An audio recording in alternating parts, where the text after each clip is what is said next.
speaking of creative Hollywood accounting, Disney has been sued by a major financier, and this is a really interesting story because basically, uh, there's this investment group called TSG Entertainment, and they were formerly aligned with Fox. And then once Disney kind of bought Fox, they did all types of things to kind of screw over TSG and what they're claiming has been like hundreds of millions of dollars. And this is a group that invested $3 billion in a slate of films with Fox.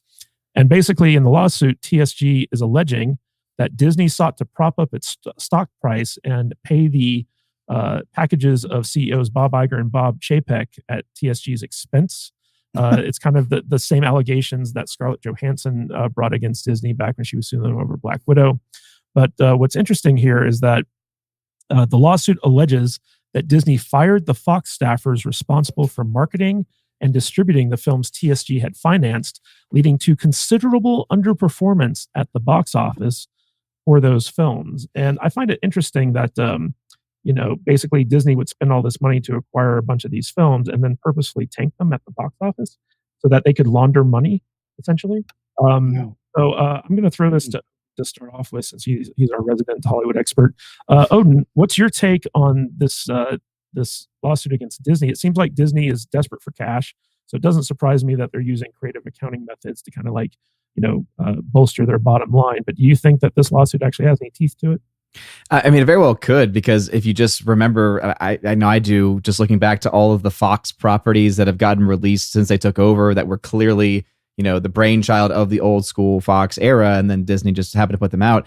Many of them did not have robust marketing campaigns. Many of them did not get really seemingly any attention whatsoever. So it seems that there's merit just based on my own experience with trailers and just, experiencing marketing for movies, because I've honestly felt that way for almost every single one of these films that they've been putting out under the 20th, of course they dropped the Fox, but the 20th Century logo. So it would not surprise me whatsoever. I think it's more of a question of, when we say money, I guess money laundering, it's like, are we trying to say that, or are the accusers trying to say that they are kind of hoarding the money to use for nefarious means? Or are they saying, hey, this money that would have been allocated for this movie, we want to instead use for something that we think will make more money, or that we think will do this or that? And so obviously a court's going to have to look at that and say whether that violates a contract or something. It seems like that's kind of at the crux of this. But it wouldn't surprise me whatsoever if Disney did something wrong here. But it is, again, Disney has had nothing but bad news in so many different markets at this point, and it's almost icing on the cake at this point. Oh, Epic Mike, a big role that studios play in their movies is the marketing. And it feels like Disney has just been dropping the ball on the marketing of all of its releases lately. What do you think is the possibility that Disney is basically trying to scale back on the marketing of their movies in order to basically save money, especially with this impending Hulu purchase that they have to make that's going to potentially break them? You're muted, Mike. You're muted. Oh, there we go. You go. Yeah, I'm just talking, and yeah. No, yeah, I definitely think that the strategy is they got to cut money somewhere, and they go, okay, well, maybe we just won't talk about things as much. Here's the thing too. Mark Ruffalo kind of mistakenly kind of outed what the next strategy is going to be. He released a tweet. I don't know if you guys saw that, about, maybe we should start doing independent projects. Maybe we start working with, independent creators and, working with some of these YouTubers and stuff. I think that is going to be their next strategy. I think they have to, they don't, the thing is too, commercials and, viral marketing and stuff like that, it works to an extent, but that's another thing I think that people have become wise to, is when they're being manipulated. I think a lot of audiences are starting to get smart enough and savvy enough about how things work to realize when they're being lied to, or that they can't just trust to watch a commercial and go, that's going to be this thing, because we've seen it so many times before. They'll sell a movie a certain way, and then they get to the film and it's nothing like that. So yeah, I absolutely think Disney's going to have to cut down on that. Go ahead. To me, I don't trust them to do that, though. What in my brain, I immediately think Disney studios like Disney will manufacture and cultivate fake YouTube personalities and channels. 100%. Yeah. So like they'll have their like whole little shill network of stuff that they work with, instead of going out there to people like us and Gary and Jeremy. Oh yeah. You know, they're not going to want Jeremy Ruffalo is not going to go on a Nerdrotic show and promote his stuff. No, they're not. It's never going to fucking happen. And it's just, I don't trust them to do that in the correct way. They might go on Brian's show because he's a huge Disney shill, but you know, but they're not going to go on. That's not true, Mike. I'm not. but no, but you know what I'm saying, right? Yeah, I don't trust them to do it right. Although I've had some of the I people do on, agree. and I've been to Call the Shill. So I do agree. I don't think they're going to do it the right way, but I think that I think Mark Ruffalo kind of let the cat out of the bag as far as that's what they're going to go for. Cause I mean, I'm not super into like TikTok and stuff, but I try to watch like different Instagram influencers and stuff, especially people that talk about movies and stuff. And I've started noticing there's a lot more of these guys that are starting to get bit roles in films, or, you know, a lot of these guys get invited to red carpet events and stuff like that because they're going to talk about those movies. And if, you know, the studios can leverage, or even like you said, create their own people in those, you know, spaces that are going to say what they need them to say and follow the script that they need them to follow and influence people that way, they're going to do it because it's a heck of a lot cheaper. And they know, you know, but it's taken a while. It's taken this long. If they really wanted it to work, they should have been doing it, you know, 5 years ago, not now. Right. So that's what the thing is too. They're impatient, so they're going to rush it. But I absolutely think that that's the next thing that they're going to start trying to do. I mean, we just saw and I'm, you know, bringing them up again, A24, they just grabbed two brothers, and did a movie, Talk to Me.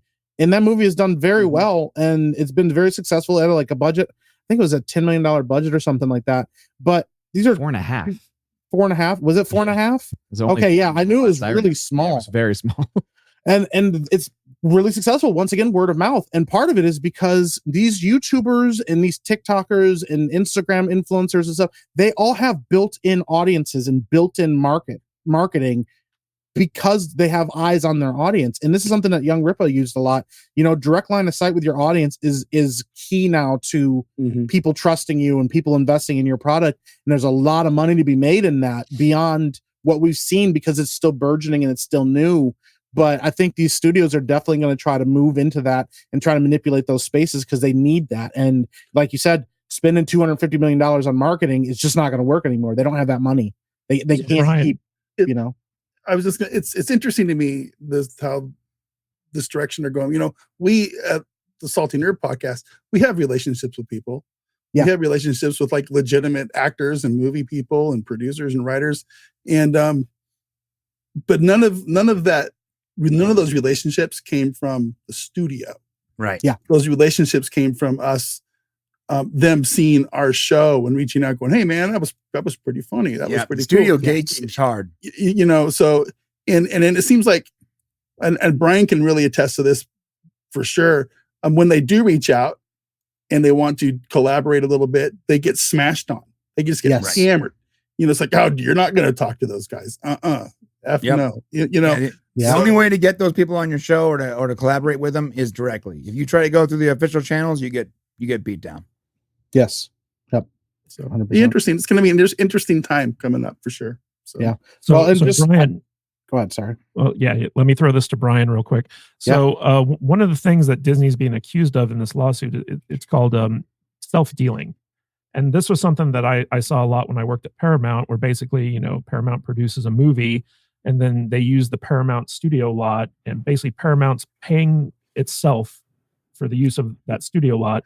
And with Disney here, the people suing them is claiming that they diverted these Fox movies from a very lucrative deal with HBO and took that and put it on Disney Plus. So basically, they were paying themselves for the licensing for Disney Plus, but also a smaller amount of money because the HBO deal was giving them more money. So it was kind of like, yeah, like we're screwing over the people who invested in this just so like we can build our streaming service and get some revenue from it. And this seems to be a very common practice in Hollywood. Do you think this is one of the reasons why like the budgets on these things get to be so big? Because I talk about money laundering a lot. I think that this is one of the ways that they do it is through the self-dealing. it sounds like money laundering. Imagine like, okay, I'm going to pay myself $10 and then I'm going to also write that $10 off on my taxes because I just paid myself. So it's an invoice. So you didn't actually lose any money. Some shady accounting for sure. Like when it comes to like screwing up your investors to build your streaming service, they're not screwing over themselves. They're screwing over the people that invest in the bottom line. So when you look at like the accounting of this, maybe it's legal, but it's certainly morally wrong. Yeah. And it's only going to hurt the people down the line. It's not going to hurt anybody on top. Yeah. I'm assuming that studios have been doing this for a long time, by the way. I'm assuming that. Yeah, it's called Hollywood accounting. It's very infamous. Right. The Fox lot, like they rent out hangars, like famously for me, like I know for my channel, we worked with some people at the Orville, and they still have their giant hangar there, like their individual set for the Orville. And they did this thing where they're like, we're gonna tear down the sets and leave because it's going to cost us this much money, whatever, over this period of time to be there, except for the cost that it would cost, what it would cost for them to rebuild the set is enough for 4 years of payments to the lot. So when you do the math, and they had no problem rebuilding the set. Well, it's because they get a budget from the studio, they get a budget from their investors, and they can pay themselves. It makes more sense for them to pay themselves more to rebuild the quote unquote rebuild the sets than to pay for the 3 or 4 years they could to store the previous sets. And it's just so when people go, oh, well, that show's over because they tore down the set. Well, no, they tore down the set twice already. So that doesn't mean it's over because they've tore down the set twice and rebuilt it twice. That has nothing to do with it. Got to give those carpenters something to do, right? Right. They get to continue. They get to feed all the companies that they work with directly. Some of these companies they might be invested in.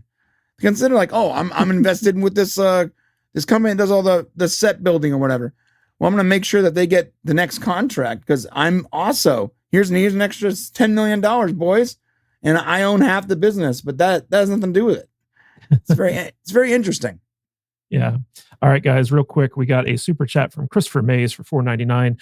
A solution to the problem of these bloated budgets is more competent. Oh, we already did that one. Thank you anyways, Christopher Mays. Gavin Blackburn for £1.99 super sticker. Thank you, Gavin Blackburn. Appreciate that.